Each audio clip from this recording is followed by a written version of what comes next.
Welcome to a new episode of In the Arena with me, Jonathan Stein. I'm in conversation with recent Goldman alumni who are blazing trails in their respective professional and policy fields. They're young leaders and they're already having a huge impact. They're quite literally in the arena.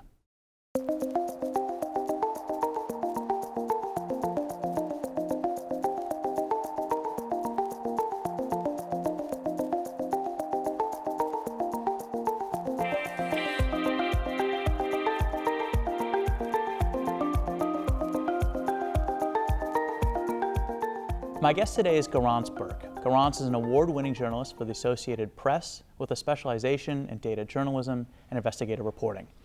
Garance has won multiple national awards for her work, including the Society of Professional Journalists Sigma Delta Chi Award for investigative reporting and the Edward R. Murrow Award. She has experience teaching data journalism as a lecturer at the Berkeley School of Journalism, where she has a master's, and of course her other master's is from the Goldman School of Public Policy. Welcome, Garance. Thanks so much. Thanks for being here. My pleasure. So in 2016, you reported for the AP that more than 20 cast and crew members from previous seasons of The Apprentice said that Donald Trump used sexist, demeaning language on set when talking to and about women. That was an explosive story in its own right, but it gave rise to the Access Hollywood tapes, which was one of the biggest stories of the entire presidential election, maybe the biggest story of the election. So when you were writing that Apprentice story or reporting that Apprentice story, did you know how huge it was going to be when you were in the process?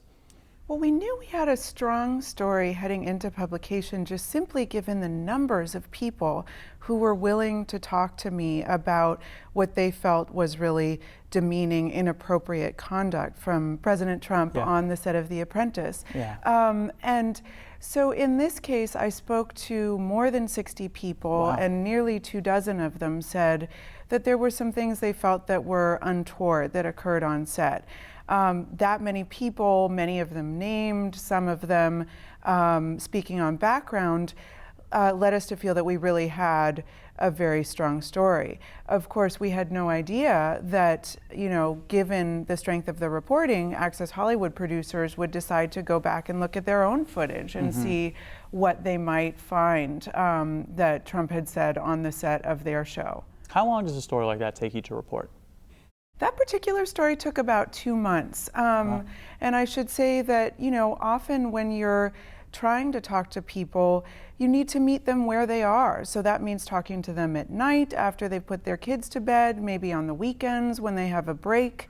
And so it took a lot of hanging in there and just being willing to meet people at different times when they were available. And you had to know that Trump was the biggest story in the country for the entire year. There were probably tons of other reporters looking for a scoop. Someone might have found one or two people from The Apprentice willing to say something inflammatory. That might have ended up being a mini scoop, right? Were you just working feverishly to get this out, or were you really insistent on talking to as many people and as being as thorough as you could? Well, we have a whole team of political reporters at AP who were dispatched to both campaigns, and then also a team of investigative reporters who were looking for deeper stories off the news. And so I came into this relatively late. Over the summer, basically started looking into The Apprentice in particular. So I think it was that unique focus, only looking at Donald Trump's experience on that show that gave me the opportunity to go deeper into that one realm of his trajectory. After the Access Hollywood tape came out, I think a lot of people were expecting that tons of tapes would come out because he had been on so many television programs, radio programs, and so on. Were you surprised that more didn't come out afterwards? From talking with former cast and crew, a lot of The Apprentice was shot at a time when people weren't regularly using iPhones to record footage surreptitiously or taking, selfies on set. So most of this footage was handled in a way that was very careful. So Mark Burnett Productions would typically have the tapes sent directly from Trump Tower to Los Angeles, where they would be edited and then locked away in a vault. And so I had the sense that it was unlikely that more tapes would immediately surface. Of course, we're still waiting to see if there's, some footage on the off chance that that is not locked up in a vault. Right, and you may not be able to answer this, but I think everyone was waiting with bated breath to see if Apprentice tapes would come out. And if they had, you would have been the natural reporter for them to leak to, right? I mean, were you just hounding that story for the entire election season? I was working very hard on that story, yeah. And I mean, of course, it was very gratifying to see that the Access Hollywood tapes came out, as a result of my reporting in part. But I really kept on The Apprentice as a main center of my investigation. We had all sorts of other people looking at different aspects of both candidates, digging very deeply into their backgrounds to provide our readers and viewers with, a most complete picture of the candidates. But that was my unique focus. That was your focus, yeah. Garance, one of the major issues that has emerged post-election is an increasing awareness that fake news was shaping people's perception of the candidates and of the campaign. What do the major institutions of the media do about that situation going forward? At AP, we feel like we have a very strong role to play in both debunking news stories that are inaccurate, as well as lifting up fact-based, deeply reported stories so that people can have the vital information they need to make decisions. It's obviously important for our democracy as well. So Facebook and AP and other partners have recently announced a new initiative through which AP and others will be helping to debunk stories circulated on the social media platform that are false and call those out as such. Wow, fascinating. And does that mean a whole new section of the AP that is just the fact checkers, or do you already have a team in place that will be tackling Facebook and everything that's on there? Well, part of the report we've always had includes a section called AP Fact Check, which you may have seen, for instance, during the presidential debates. If Hillary said something in real time, we would have a reporter, debunk what she had said, or, essentially write, yes, indeed, it was true for all of the candidates. So we're just expanding the AP Fact Check to include basically vetting of stories that contain falsehoods. So trending stories that are inaccurate, we will be putting out there and debunking them. So coming to a Facebook feed near you, false as certified by the AP? The AP and its partners, yes. Very cool. You reported that more than 24 young undocumented migrants who had arrived in the United States had been placed in American homes with a relaxed set of standards by Health and Human Services. And as a result, were sexually assaulted, were trafficked, were forced to work, were starved in some instances. Tell us about that story and tell us about the impact that story had. Well, so I had begun tracking what was happening with Central American migrant kids back in 2014. You might remember some of those dramatic pictures on the US border of kids arriving and being crammed into shelters. And some sources had told me at the time that they had concerns about where these kids were ending up. There was a smallish federal program that was responsible for placing them with people in the community. And so I submitted a FOIA request, a Freedom of Information Act request, to try to understand how that program worked and where those children and young adults were ending up. What I got nearly a year and a half later was really shocking, and I think prompted bipartisan action in Congress, given the concerns about these kids ending up with human traffickers, being starved, and being forced to work in homes across the country. It seemed like that program was totally overwhelmed. They actually lost children. You write in one of your stories, in that story, that a social worker went to a home where they had placed 12 children and all they found was an empty apartment and they had no idea where the kids had gone. It's really shocking stuff. Is the office or program been amended or changed or bolstered? Yeah, and I think that's been one of the most gratifying things to work in the policy realm as a journalist is sometimes there are these openings where a policy window will emerge and policymakers, lawmakers, and others in the field have an opportunity to address some of the the concerns that are raised in news stories. So in this case, my story was cited in a Senate hearing, and HHS has since made some improvements. Wow. They've hired 2 new people to work on child welfare issues. They've improved transparency with some of the government contractors who help place the children in the community, and I think are doing well in addressing some of those concerns that came up. You wrote a follow-up story that basically found that hundreds of these youths were being kept from enrolling in local schools in the communities they had been placed in because local school officials didn't know what to do with them and didn't want to bear the cost of educating them. And that story also had impact. Tell us about that. So that story had more of a data-driven approach. We really wanted to understand in which school districts these children were ending up and how those districts had done over time with meeting the needs of English language learners. Mm-hmm. Some districts have never really taught English as a second language, and so naturally you would expect to have a little bit of a difficult adjustment, if suddenly dozens of kids who are coming from Honduras show up and, need help. But we found that there were I believe it was more than 35 districts in more than a dozen states across the country where these migrant children were just being barred from enrolling or being routed into alternative programs where they really had very little chance of succeeding. Right, including in San Mateo County, if I'm not mistaken. So this wasn't just, this was here in California, not far from where we are right now. Correct. So the reason I ask about impact in both of those stories is because you've taken a somewhat non-traditional path for a GSBP alum, in that many of us are policy analysts, or they work in legislatures, or they work in federal bureaucracies in one way or another. And you're a journalist, a national journalist. There aren't a lot of national journalists among our numbers. And yet, you're having an impact on public policy in the same way that we all hope to achieve. Did you know, when you enrolled at GSBP, when you decided to seek out a Goldman education, did you know that's the way you wanted this all to work out many years later?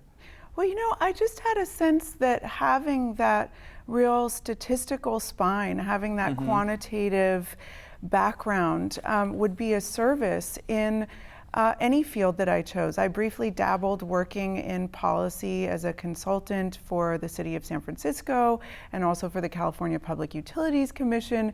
I had done some work doing needs assessments for foundations before I came to GSPP.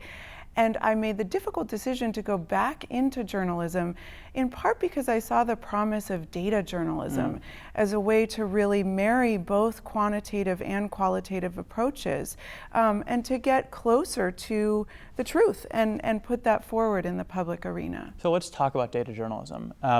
It's totally in vogue right now. I think every political nerd on the left read 538 as often as they possibly could. You've been doing it for quite a while.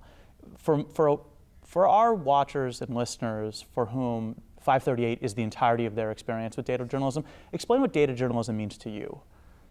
Well, so for me, it means, acquiring and analyzing government or private sector data in the service of telling a deeper and more investigative story, using that quantitative approach to get beyond the stenography that journalism is so often accused of, a role that journalism is so often accused of occupying, in order to really produce new information in the public interest. So I think there are a variety of different ways in which the field has gone that are fascinating, be it data visualization or be it the newer trend for a more algorithmic approach to reporting. Looking at some of the behind the scenes ways in which search engines or Amazon are including biases in what they're serving up to us. So I think it's a very exciting field to be a part of right now. So I think a lot of people think of data visualizations when they think of data journalism. They think of going to a site on the web and they click on a story and it has really cool tables and charts and that's sort of, there's really interesting graphic design that accompanies it. But data journalism doesn't have to look like that. Data journalism can be more robust data and more sophisticated use of data embedded in stories traditionally written and traditionally told, right? Do you think that journalism as a whole would benefit from being a little bit more data journalism instead of just cabining it off for this one sort of conception of data journalism, for embedding more data journalism everywhere? Yeah, absolutely. I mean, I inspired by my GSPP education, I developed and taught a course for 3 years at Berkeley's journalism school, aiming to help incoming students see how they could integrate data and numbers into their daily reporting. So be that, simply understanding percent change, and how to track trends over time, or do more sophisticated visualizations to help readers and viewers grasp the personal impact of a story more visually. So I really do think there's a role for that quantitative heft in even daily reports to try to help people make sense of policies and how they impact their lives. Do you think that journalists, if they're going to do that, if they're going to make real what you just suggested, need to be retrained in some sense? Is there a certain bag of tricks that folks need to learn, or is it your national news outlet hires a bunch of data nerds, and they, not pejoratively, data nerds are great, hires a bunch of really great data nerds, and those people supply you with the statistics? Like, how does the media need to change the way it operates to effectuate what you're suggesting? Well, I think it could be some of both. I mean, there have been a lot of programmers who've been hired to do very high-level projects at AP, the New York Times, you name it, who are carrying out some of that behind-the-scenes big data work in order to tell more complicated stories. On the other hand, retraining folks who are used to, finding out where the societal problems lie and, bringing forward policy concerns to the greater public arena, helping them understand how to let go of their fear of numbers is a parallel track that I think a lot of media outlets have been pursuing. So I think it's some of both. It's both. Let's talk about your GSP education and how it impacts your work. Do you think that you approach a story either when you're conceptualizing of it at its very origins or when you're reporting it? Do you think you think about a story any differently than your colleagues who are national reporters because you have this quantitative toolkit that you got from the Golden School? Well, I can say I do remember some of the Eightfold Path, but I think, just having that openness to taking a variety of different approaches to understanding complex problems may be different from what some of my other colleagues might initially do. I tend to do much less he said, she said, simply finding opposing viewpoints and deciding that that's where the story lies. I also don't necessarily come into a story with a very strong hypothesis. I try to remain open to a variety of different ways of telling the story and to look for the counterfactual. If I'm analyzing a new data set that I have obtained, be it through FOIA or somebody leaked it to me, I try to understand what's not in the data. What may be omitted there, or what some of the biases may be that are contained within that data. So I think being willing to problematize both what people are telling you as well as data and documents themselves may be a bit different from what others do. Do you think that having, or let me put it this way, has your network of GSPP colleagues and alums who now work in all these different public policy areas you might want to report on been a service to you as you do your work as a reporter, either because they're sources or because they can provide the context you need to tell a story accurately? Well, it's been wonderful to just see the many, many places where GSPP alum have ended up globally. I have kept in touch with colleagues who have certainly been of help over the years as I've looked into a variety of different issues here in California as well as nationally. I think it's a fantastic network to be a part of. Yeah. When you were at GSPP, you produced documentary that about a Native American casino in the North Bay area that was hugely successful. It played in multiple film festivals. How did you manage to pull that off while you were a student? I mean, GSBP is not an easy place, right? You have like a fairly substantial workload, and meanwhile you were producing a film.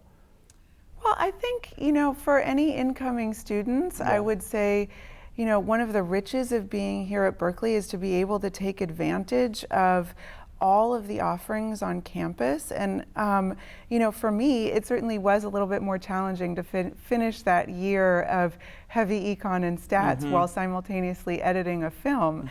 But, if you bring that focus and drive to your Berkeley education, you'll get through it. Yeah, very cool.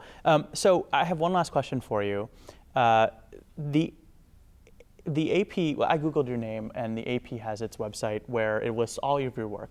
But when you read an AP story in a major outlet, it just says Associated Press. It doesn't have a reporter's byline. I was a journalist once, a young journalist, before I went to the Goldman School. And I was hungry for every byline I could possibly get. It felt sometimes like my career depended on getting this next byline for some 400-word thing I had written. If I was an AP reporter and I saw my story explode all over social media and it didn't have my name on it, I would have been pulling my hair out. How do you and your colleagues at the AP deal with that? Or is it just part of the deal? You're like, we're going to get less credit than other reporters when we take this job?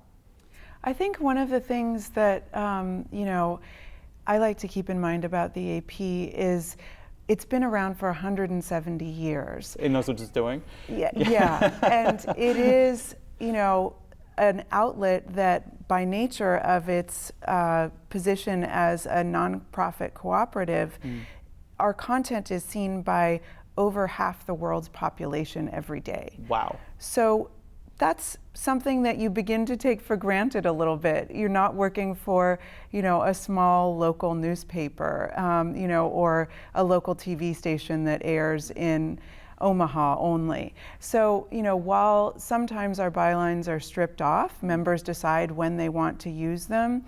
If our content is being seen by over half the world's population in a day, that's a pretty large area to make an impact. Yeah. So the formula works. Don't question it. I get it. That totally makes sense. Yeah. I mean, we've been playing a very large role in, setting a standard for ethics and accuracy in journalism over that 170-year period. And I think, now only we'll strengthen those aptitudes. Yeah.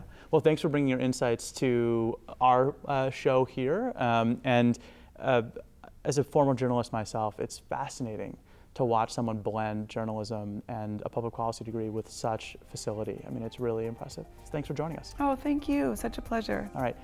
Talk to you next time on In the Arena.